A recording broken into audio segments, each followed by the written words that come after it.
لو مش فاهم قرار ضريبة الموبايلات الجديدة اسمع الفيديو للآخر عشان تفهم الزتونة، ولو انت بتفكر تشتري موبايل جديد برضو اسمع الفيديو للآخر عشان ما تتصدمش. يوم 21 يناير بقى يوم فارق في تاريخ الموبايلات في مصر، لأن ده اليوم اللي أي حد كان عنده موبايل متصنع بره مصر شغال من قبل التاريخ ده هو في الأمان، لكن بعد التاريخ ده فهو لازم يفهم بالظبط اللي جاي عشان ما يتصدمش. أي موبايل جاي من بره مصر سواء جديد في كرتونته أو حتى مستعمل قدامه 90 يوم سماح بس يشتغل فيهم على الشبكات المصريه. اول ما هتحط الشريحه السيستم بيسجل الموبايل وبيبان انه مش متصنع جوه مصر، وبعد ال 90 يوم الشبكه هتفصل تماما ومش هيرجع يشتغل كتليفون. ممكن تشغله على الواي فاي بس، الا لو دفعت رسوم التسجيل اللي هي من 38% ل 40% من قيمه الموبايل، وده هيتم من خلال تطبيق اسمه تليفوني. وهنا لازم تاخد بالك من نقطه مهمه جدا عشان ما تتفاجئش. تطبيق تليفوني مش بيسالك انت شاري الموبايل بكام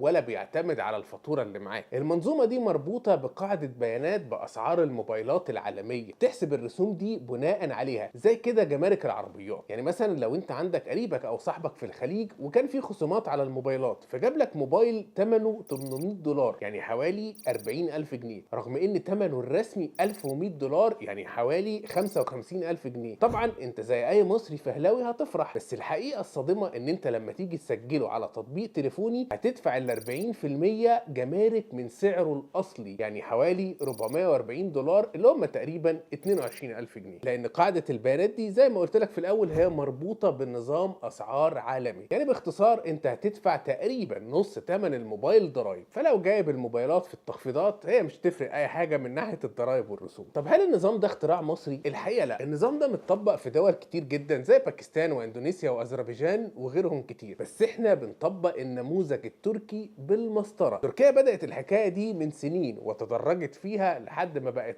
اشرس دوله في العالم في رسوم الموبايلات. الفرق بيننا وبينهم اننا وصلنا لليفل الوحش على طول، ما اتدرجناش زي ما هم اتدرجوا. طب ايه الهدف اللي الحكومه عايزاه من الموضوع ده؟ الحقيقه ان هي بتقول ان ده تشجيع للصناعات المحليه والسيطره على التهريب. طب بما ان تركيا مطبقه الموضوع ده بقالها سنين كتير، هل الصناعه المحليه استفادت هناك؟ الحقيقه ايوه، تركيا في 2019 كانت بتنتج 2 مليون موبايل، وفي 2025 بقت تنتج اكتر من 10 مليون موبايل. مصر بتبص للارقام دي وعايزه تكرر نفس النجاح. احنا عندنا في مصر 15 مصنع شغالين على ارضنا حاليا لبراندات عالميه بتنتج الموبايلات، والطاقه الانتاجيه بتاعتهم 20 مليون موبايل في السنه، وده رقم بيغطي احتياج السوق المحلي بالكامل. فالهدف واضح جدا وهو حمايه الصناعه دي واجبار اي براند عالمي عايز يشتغل في مصر انه يجي يفتح مصانع عندنا. لكن في النهايه المستهلك هو اللي قدامه الخيار الاصعب، يا اما تشتري موبايل متصنع في مصر بسعر مناسب، يا اما تشتري موبايل مستورد وتدفع ثمنه تقريبا مره ونص. ولو انت حبيت تحسبها فهو تقريبا ثمن الضرايب اكتر من مكسب الشركات اللي بتنتج الموبايل بحد ذاته. احنا بنطبق صحيح التجربه التركيه، بس في فرق بسيط بيننا وبين تركيا. متوسط الدخل الشهري للمواطن التركي تقريبا $850، متوسط الدخل الشهري للمواطن المصري $200. مستني رايك في الكومنتات، ولو عندك اي سؤال اساله وهرد عليك.